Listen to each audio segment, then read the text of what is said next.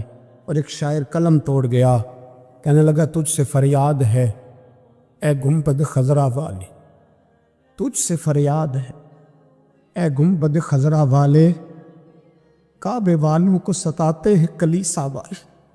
تجھ سے فریاد ہے اے گنبد خضرا، اپنے اندر دین کا درد پیدا کرو، ذوق پیدا کرو، مسلمان بن کے جینا سیکھو۔ جب کوئی برادری پوچھے تو کہو میں محمدی ہوتا ہوں، میں مصطفی ہوتا ہوں، میں رسول اللہ کا غلام ہوتا ہوں، میں پہلے مسلمان ہوں، باقی کچھ بعد میں ہوں۔ خدا را اپنے گھر میں پردہ کراؤ، خدا را رزق حلال کھاؤ۔ اگر پردے نہ ہو، رزق حلال نہ ہو تو جذبہ جہاد پیدا نہیں ہوتا۔ خدا را اپنے اندر انقلاب برپا کرو، دین کے لیے جینا سیکھو۔ دین بڑا تڑپتا ہے، دین بڑا روتا ہے۔ رسول اللہ آج تجارت کرنے والے ملتے ہیں، آج سیاست کرنے والے ملتے ہیں، دین والے نہیں ملتے، دین کے درد والے نہیں ملتے۔ اپیل ہے آپ سے، آج رات 2 نفل پڑھ کے اور کچھ نہ ہو سکے تو مسلمانوں کے لیے دعا ضرور کر دینا، ان کے لیے دعا ضرور کر دینا۔ اپنے آپ کو بیدار کرو، بیدار کرو۔ بھئی ہم تو آج تک اس لیے ڈر رہے ہیں کہ ہمارا چہرہ ہی نبی پاک جیسا نہیں بن سکا، تو داڑھی رکھنے میں بھی ہم ڈرتے ہیں، نمازی بننے، مسجد آباد کرنے میں، مسلمان کہلانے میں بھی تک خوف ہے۔ تو بتلاؤ نا اس سے آگے بات کب چلے گی؟ جہاد کی بات تو بڑی آگے جا کے ہے۔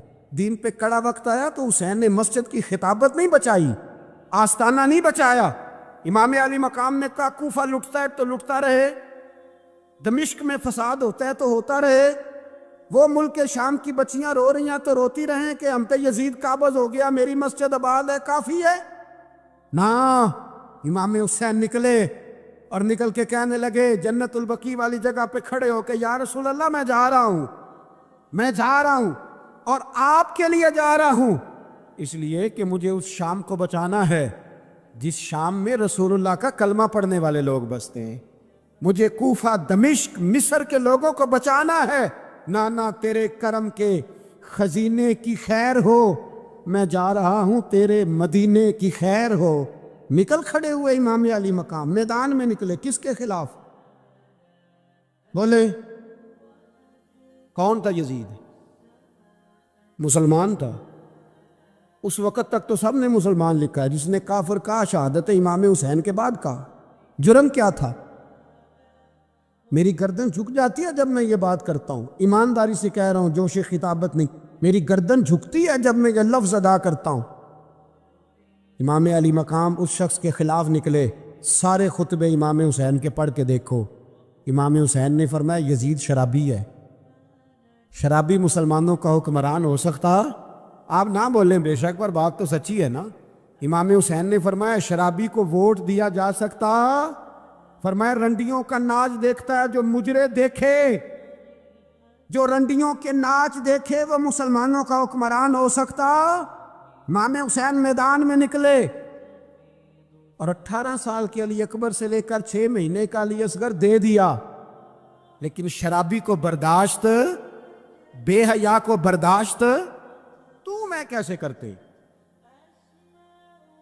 دوستی قاتل سے بھی، مقتول سے یارانہ بھی، اپنی جیب سے فلک سے چھپوا کے ظالموں، جابروں، بدماشوں کو ووٹ دیتے ہو۔ امام حسین کو تیری دیگ کی ضرورت ہے جو تو 10 محرم پہ پکاتا ہے، چاولوں کی ضرورت ہے جو تو نے 9 محرم کو پکائے، ان کو اس بریانی کی عادت تھی جو تو نے پکائی ہے۔ میرے گھر میں فلاں MNA MPA صاحب آ گئے تھے، امام حسین کے گھر کے اندر یزید نے پیغام بھیجا، اس نے کہا جیسے کہو گے کر لوں گا، جتنے پیسے کہو گے دے دوں گا، جتنی مسجدیں کہو گے بنوا دوں گا، جتنے ادارے کہو گے تعمیر ہو جائے، مجھے نہ چھیڑو۔ آپ نے فرمایا نا، مسجد مدرسے اس وقت آباد رہتے ہیں جب حکمران صحیح ہوتے ہیں، اور جب حکومتیں غلط ہوتی ہیں تو پھر مساجد آباد، پھر مدارس کی آباد کاری ہو ہی نہیں سکتی۔ میں دین میں نیا رکھنا کھول دوں؟ امام علی مقام کھڑے ہوئے، پر میں کیا کروں؟ حکومت کا کیا کروں؟ حکومت سے کیا کہوں؟ اگر میری ملت کے اپنے جوان کے موبائل میں رنڈیوں کا ناچ ہو تو 10 محرم کو تو امام حسین کربلا میں تڑپ جاتے ہوں گے۔ اگر 9-10 محرم کو جو نکلا امام علی مقام کی بات کرنے کے لیے، وہ نوجوان اگر سگریٹ کا، شراب کا، بدماشی کا عادی ہو تو حضرت علی اصغر کہیں گے نا میری قربانی کا کیا بنا؟ وہ تو نکلے تھے عریانی اور فحاشی کے خلاف۔ اور اگر ملت کا جوان روز چوک میں کھڑے ہو کے لڑکیوں کو تاڑتا ہو تو حضرت علی اکبر تو اپنی قبر میں روتے ہوں گے کہ یہ اس قوم کے لیے جان دے دی جو آج جزیدی طریقوں پہ عمل کر رہی ہے، جو ساری رات گند دیکھ کے سوتی ہے، جو ساری رات بے حیائی، فحاشی اور عریانی میں لگی رہتی ہے، ان لوگوں کے لیے جان دے دی۔